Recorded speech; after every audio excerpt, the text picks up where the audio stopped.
Sa Miguel Chapel. So, karon usapon ato nga nahimong tinawag nga mahimong magsasangyaw wala naga ambit punta ni pagka-safety. So, ang topic karon mao ang kaluwasan. Pangutana, unsa man ang kaluwasan? Buti pasabot ang kaluwasan nagikan lamang kang Ginoong Hesus nga mao ang ulo og kini moabot kanato pinaagi sa simbahan nga iyang lawas. Sa CCC 846 usab ingon ang buti pasabot dili maluwas ang mga tawo nga nasayod nga ang simbahan Katoliko tinukod ni Ginoong Hesus apan nagdumili sa pagpasakop o pagpabilin niini. Mabasa nato sa Genesis 36 kapitulo 3 bersikulo 6 ngadto sa 13 o Genesis 3:23. Gingon dinhi. Busa giginlan sa Ginoong Dios ang tao gikan sa tanaman sa Eden ug gipaugmad sa yuta nga iyang gigikanan. O kini maong paghingilin sa tao gikan sa paraiso, pagpasabot sa pagkasirado sa gingharian sa langit. Sa Juan kapitulo 3 bersikulo 13 si Ginoong Hesus miingon, og wala pay nakasaka sa langit gawas niadtong nanaog gikan sa langit ang anak sa tao. Buti pasabot nga sugad sa panahon ni Adan ug ni Eva hangtod sa pagkamatay ni Ginoong Hesus sa cross wala pay nakasulod sa langit. Ug karon ang katawhan sa Dios makasulod sa gingharian sa langit kinahanglan silang maluwas sa ilang pagka makasasala. Sa dangtugon ang pulong kaluwasan gigamit usab alang sa kaligtawasan gikan sa daghang mga kahimtang sa kalisdanan gikan sa mga dautan ngadto sa kagawasan o kasiguruhan. Sama sa giingon ni propeta Samuel, 1 Samuel kapitulo 11 bersikulo 13, giingon dinhi, apan niingon si Saul, walay taong patyon. Walay taong patin karon kay niining adlaw giluwas sa Ginoo ang Israel. Sa Kristyanismo, ang pulong kaluwasan mao ang pagluwas sa kalag. Basa na to sa Hebreo kapitulo 13 bersikulo 17. Gingon dinhi, tahura ang inyong mga pangulo og tumana ang ilang mga sugo kay wala sila pahulay sa pag-atiman sa inyong mga kalag. Kinsa maning mga pangulo? Mao ni ang atong mga kaparian. Sila ang atong mga pangulo. Kinahanglan atong tahuron. Isa na itong mga kaigsunan nga magkoreksyonan lang og pare dayon ang pangluod. Mao na mga kaigsuon nga wala gyud tay kaluwasan ana kung dili ta magtahod. Sanglit paghatag man sila husay sa ilang pag-alagad sa Dios. Sa sulat ni San Juan atong mabasa nga ipadala sa Dios ang iyang bugtong anak aron pagluwas sa iyang hinigugmang katawhan. Juan kapitulo 3 bersikulo 16 ngadto 17 gingon dinhi, kay higugma pag-ayo sa Dios ang kalibutan ug tungod niini gihatag niya ang iyang bugtong anak aron ang tanan nga motuo kaniya dili mamatay kundi makabaton hinuon sa kinabuhing dayon. Kay wala ipadala sa Dios ang iyang anak ngani sa kalibutan aron pagsilot kundi sa aron pagluwas niini. Mabasa na to sa Roma kapitulo 11 bersikulo 11. Gingon dinhi, busa mangutana ako sa pagpakasala sa mga Hudiyo, nalaglag ba sila? Wala tungod sa ilang pagpakasala bidangat sa mga dili Hudiyo ang kaluwasan aron masina kanila ang mga Hudiyo. Aron ang kaluwasan moabot sa tanang katawhan sa tibuok kalibutan. Ang Dios nagtukod og simbahan o iglesia. Mateo 16:18. Gingon dinhi, busa sultihan ko ikaw. Ikaw si Pedro, ug ibabaw nining bato tukuron ko ang akong simbahan. Ug bisan gani ang kamatayon dili gayud magabuntog niini. Ug kining maong simbahan gisugo sa Dios sa nga manlakaw sa tibuok kalibutan ug mamunyag sa tanang tao sa ngalan sa Amahan, sa Anak ug sa Espiritu Santo. Sa Mateo 28 kapitulo 19 gingon dinhi, busa panlakaw kamo ngadto sa tanang katawhan tibuok kalibutan ug himuha nga akong mga tinunan ug bunyagi sila sa ngalan sa Amahan, sa Anak ug sa Espiritu Santo. Ug ang motuo ug magpabunyag maluwas. Sa Marcos kapitulo 16 bersikulo 15 ngadto sa 16 gingon dinhi, mingon siya kanila, panlakaw kamo sa tibuok kalibutan ug isangyaw kining maayong balita ngadto sa tanang mga tao. Ang motuo ug magpabunyag maluwas, apan ang dili motuo silutan. Sa libro sa buhat sa mga apostoles, ang atong mabasa nga ang mga magtutudlo, ang magtotoo ni Ginoong Hesus gitawag og mga Kristohanon. Buhat kapitulo 11 bersikulo 26 gingon dinhi, ang katapusan nga bahin, ang mga tinunan gitawag nga mga Kristohanon. Sa unang higayon dito sa Antioquia, busa ang mga Kristohanon mao na ang piniling katawhan sa Dios. Busa sa bagong kasabutan, ang mga Kristohanon gidumala usab og piniling katawhan nga mao ang mga harianong pare. Mabasa nato sa 1 Pedro kapitulo 2 bersikulo 9 gingon si San Pedro, apan kamo mao ang piniling katawhan nga ang mga harianong pare o ang balaan nasod gipili kamo sa Dios aron maiya o aron magmantala sa mga kahigulungan buhat sa Dios nga nagtawag kaninyo gikan sa kangitngit ngadto sa iyang katingalahang kahayag. Kining ba piniling katawhan sa Dios sa bagong tugon o Kristohanon gisugo sa Dios nga musangyaw sa maayong balita ngadto sa tanang katawhan sa tibuok kalibutan aron ang kaluwasan moabot sa tanang tao. Busa kita kay mga tinawag man nga ipawali ang maayong balita kini nagpasabot nga ang kaluwasan duol na kanato. Lingon si San Pablo sa 1 Timoteo kapitulo 2 bersikulo 3 ngadto 4 mingon si San Pablo, mayo kini og makapahimot sa Dios nga atong maluluwas nga buot nga maluwas ang tanang tao og mahibalo sa kamatuoran.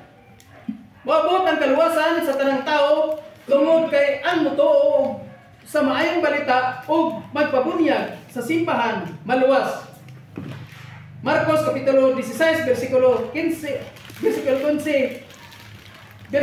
ngadto sa 16 mingon ang Ginoo, panlakaw kamo sa tibuok kalibutan ug isangyaw kining maayong balita ngadto sa tanang mga tao. Ang motuo magpabunyag maluwas, apan ang dili motuo silutan. Ug tungod sa sugo sa Dios sa iyang katawhan nga musangyaw sa tibuok kalibutan sa Dios, dunay piniling katawhan sa tanang suog sa kalibutan.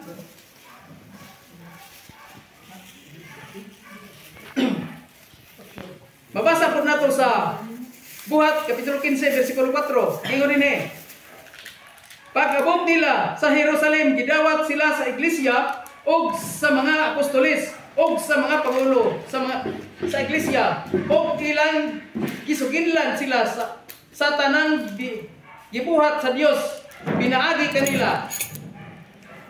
Buti pasabot pinaagi sa simbahan ang Dios nagpadayon sa iyang buhat sa pagpanluwas. Apan subok pangmalandong gigamit sa mini nga mga magtutudlo. 2 Pedro Kapitulo 2 versikulo 1 nga mao ang mga sikta nga tinukod lamang og mga tao aron paglimpong sa mga inosente nga mga magtotoo sa Dios. Mabasa nato sa Roma Kapitulo 16 versikulo 17 ngadto sa 18 aron mubalhin sa ilang pundok. 2 Pedro Kapitulo 2 versikulo 1 ingon nga kaniadto may mga mini nga mga propeta mutungha usab diha kaninyo ang mini nga mga magtutudlo. Magtudlo sila bakak o makadaot sa mga pagtulunan o isalikway nila ang Ginoo nga nagluwas kanila pusa moabot kanila ang kalit nga kalaglagan. Sa Roma Kapitulo 16 versikulo 17 ngadto sa 18 hangyon ko kamo ang mga igsoon nga magbantay o maglikay kamo niadtong mga tao nga mubahin-bahin kaninyo o musupak sa inyong pagtuo o musupak sa pagtulunan nga gidawat ninyo kay ang nagbuhat niini mga bunga mga nagbuhat niining mga butanga wala mag-alagad kang Kristo nga atong Ginoo kundi sa ila lamang kaugalingong kailidgon. Gilimbungan nila ang mga inosente pinaagi sa ilang matahom nga mga malamaton nga mga pulong. Sa Marcos Kapitulo 16 maingon ang mga protestante, mituo kami og nagpabautismo, busa luwas nami. Ang bautismo kinat sila sa Bisaya, bunyag sa English, baptism. Gigamit usab nila ang gisulat ni San Pablo ngadto sa taga Corinto, 2 Corinto Kapitulo 6 versikulo 2. Kay nagingon ang Dios, gidungog ko kamo sa takna nga atong gikahimutan.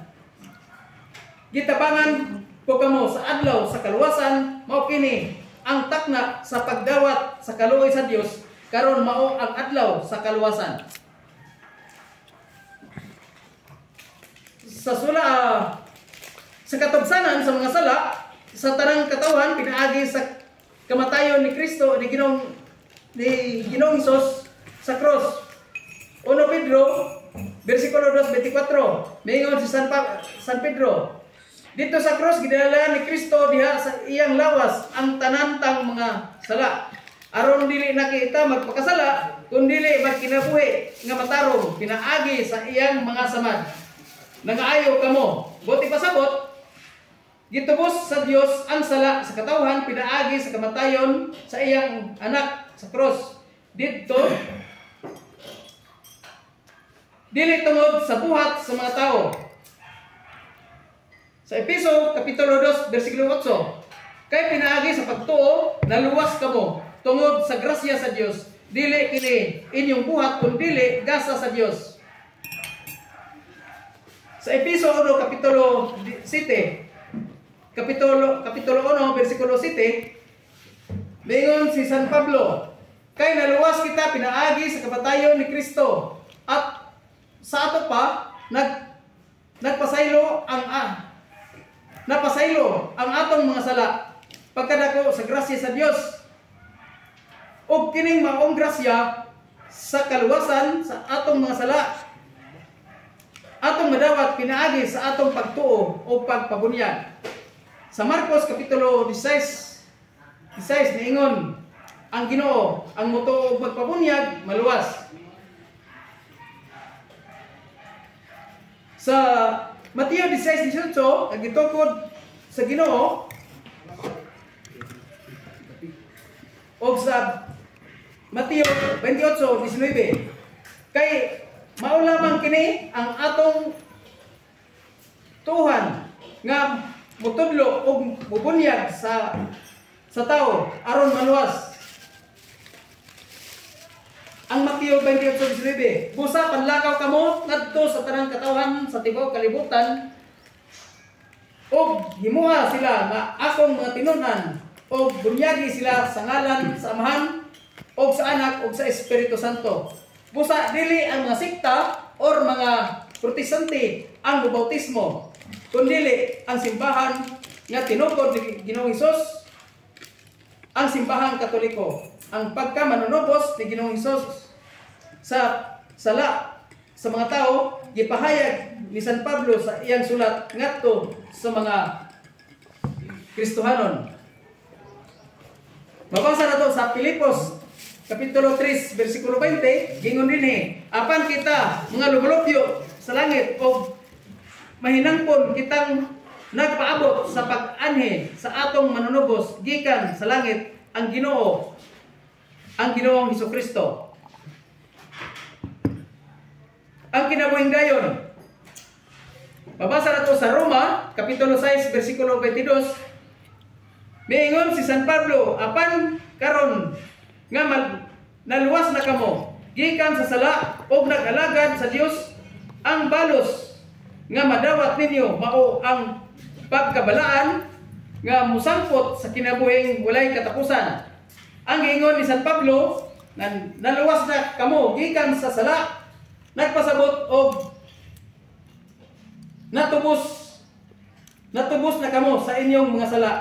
Nausad sa sulat ni San Pablo ngadto sa mga Kristohanon sa Episo Kapitulo 1, versikulo 7. Mingon siya, kay naluwas kita tungod sa kamatayon ni Kristo, sa ato pa napasaylo na ang atong mga sala pagkadako sa grasya sa Dios. Mabasa na to sa Buhat Kapitulo 22, versikulo 16, giingon dinhi, busa pagpabunyag aron mahugasan ka sa imong mga sala pinaagi sa pagsampit sa iyang ngalan. Sa 2 Korinto Kapitulo 5, versikulo 10, kay gihinganlan mo tubang kitang kinahanglan mo tubang kitang tanan kang Kristo aron iyang hukman aron ang tagsa-tagsa makadawat sa angay kaniya sumala sa iyang binuhatan maayo og daotan din sa kalibutan. Sa ato pa ang atong kaluwasan dili yung diretso ta maluwas kundi ato pag yung trabahoon. Nagitay pagtrabaho og aron man ko natong kaluwasan. Dili sa yon ang kunon dili sa 1 Pedro Kapitulo 4, versikulo 18, dili sa yon ang kunon dili sa yon ang kunon ang kaluwasan. Gigon dinhi, sumala sa giingon sa kasulatan, kung lisod maluwas ang maayong tao, unsa pa ka ang wala mo tuo sa Dios o ang mga magasasala. Mao na mga igsoon, kung kita maglisod pa ta sa atong kaluwasan, unsa pa ka kadtong wala mo tuo sa Ginoo o wala gyud dili gyud duol og simbahan. Sa sulat sa Lucas Kapitulo 13, versikulo 23 ngadto 24, ingon dinhi, unya may usa ka tawo nga nangutana kaniya, Sir, jutay rabay maluwas si Hesus mitubag, paningkamot kamo pagsulod sa sikpit nga pultahan, kay daghan ang musulay pag apan dili makasulod. Buti pasabot lisod ang pagsulod sa gingharian sa Dios. Mao na nga lisod isahay kanunay kita nga nagapaningkamot sa atoang sa atoang kaluwasan, pero kung natay mga kining tahas ining sa pagsangyaw sa mga balita, isahay natay mga katungdanan, isahay maluya ta. Isahay dili na ta mo kuan kay tungod man nga ang atong kalaban nga tagaan pug tao kahuyang. Dili sa ang pagpadayon, gingon niya, magpadayon og bulahotay. Dili sa Mateo Kapitulo 24, versikulo 13, maingon ang Ginoo, apan maluwas ang magpadayon hangtod sa katapusan. Ang gingon nga sa Ginoo nga magpadayon hangtod sa katapusan mao ang pagpabilin sa atong magpabilin sa simbahan nga iyang gitukod. Tinaw kining masabtan diya sa ubang pulong sa Ginoo sa Marcos kapitulo 13 bersikulo 13. Ug dumtan kamo sa tanang mga tao tungod kanako apan kadtong mulahutay hangtod sa katapusan maluwas kayo. Buti pasabot nga ang katawhan sa Dios kinahanglan nga mulahutay sa ilang pagtuo ug pagpabilin sa simbahan bisan sa mga pagpanglutos sa mga protestante. Mao na mga ison bisan kung saan taglutos dili yung mo ampak dito sa kanang laing simbahan. Sa 2 Corinto kapitulo 5 bersikulo 10 ningon si San Pablo kay kinahanglan moatubang kitang tanan kang Kristo aron iyang hukman aron ang tagsa-tagsa makadawat sa angay kaniya sumala sa iyang nabuhat maayo o dautan dinhi sa kalibutan o mahitabo kini ang pag-atubang sa Ginoo aron iyang hukman human kita mamatay sa makausa. Mao na mga igsoon nga kung kita manangandoy ta og kanang kaluwasan dili gyud ta mahadlok sa kamatayon busog unsa pay kanang mga paglutos diya sa atong kinabuhi unsay mga pagsulay sa atong kinabuhi ato gyud kining kanang barugan nga kanang kung kita mamatay nga tungod lang sa atong pagsangyaw sa pulong sa Ginoo dili ta mahadlok kay ang kaluwasan nagahulat kanato. Mao na din sa 1 Corinto kapitulo 4 bersikulo 4 pingon siya tinaw kayo ang akong konsensya apan wala kini magpasabot nga wala gayud ako'y sala ang Ginoo ray maghukom kanako. Pero ang mga protestante naguna-una na nga ang hukom nga sila luwas na. Mao na nga para sa ato kita atong paningkamutan ato ang atong paningkamutan nga kita maluwas ang paghinulsol sa atong mga sala. Ngayon nga siya luwas na sa kinabuhing dayon. Nagpatuo siya nga wala na siya sala. Dili sa 1 Juan kapitulo 1 bersikulo 8 kung moingon kita nga wala kitay sala gilimbungan nato ang atong kaugalingon o wala kanato ang kamatuoran. Buti pasabot nga kung ang tao nga moingon nga wala na sala wala kianiya ang kamatuoran.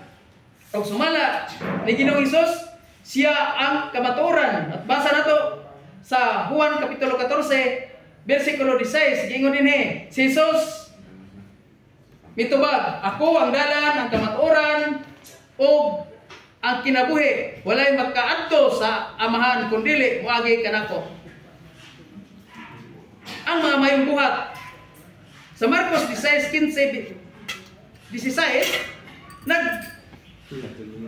napagsiguli na sa Dios.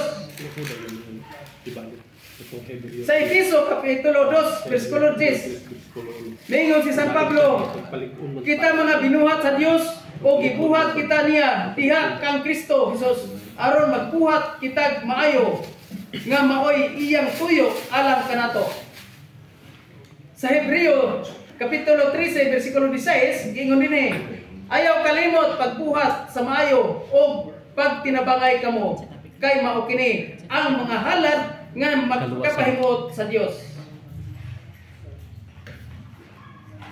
Ang sigpit nga puntahan nga pasulod sa langit mabasa nato sa Lucas kapitulo 13 bersikulo 23 ngadto sa 24 gingon dinhi unya may usa ka tawo nga nangutana kaniya sir jutay ra bay maluwas si Jesus mitubag paningkamot kamo pagsulod sa sigpit nga puntahan kay daghan ang mulahotay ang daghan ang musulay apan jutay ra makasulod. Sa sulat ni San Mateo gingon dinhi si Jesus mitubag pagbantay kamo ug ayaw palimpong ni bisan kinsa kay sa akong ngalan daghan daghang tao ang muanhi nga mag-ingon, ako ang Mesiyas ug daghan ang malimpungan. Una mga igsoon, nga kung kita nangandroy sa atong kaluwasan, kinahanglan ato dahil kining atong trabaho karon, kining atong pagtuon sa pulong sa Ginoo, kini usa ni siya ka langkang nga atong pagpadul para sa kaluwasan. Kana lang maayong buntag kanatong tanan.